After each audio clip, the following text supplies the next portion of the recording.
হাতে ঘাড়ি পিঠে ব্যথা হাতে সাথে লাগেন ভাই মাঝে কোমর ঠ্যাঙে ব্যথা ঠ্যাঙে সাথে দিতে হয়ে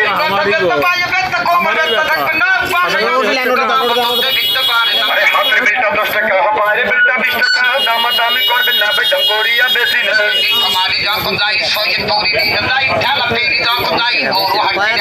ব্যথা কমবে শক্ত হবে নিজে কেটে পড়ে যাবে হাতে পায়ে দিয়ে দেবেন বাপের লাভ পাইবেন নাই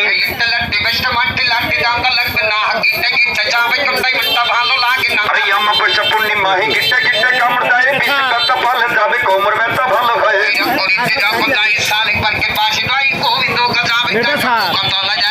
অনেকে দাঁড়ায় দাঁড়ায় গান শুনতেন আর ভাবছেন ব্যথা তো আমার হাতে বিলটা কোথায় লাগাবো হাতে ঘাড়ে বুকে পিঠে মাথা কোমরে পায়ে আপনার যেখানেই ব্যথা থাকুক সেখানে এখান থেকে একটা বেল হাতে অথবা পায়ে লাগাবেন অল্প সময়ের মধ্যে এর ক্ষমতা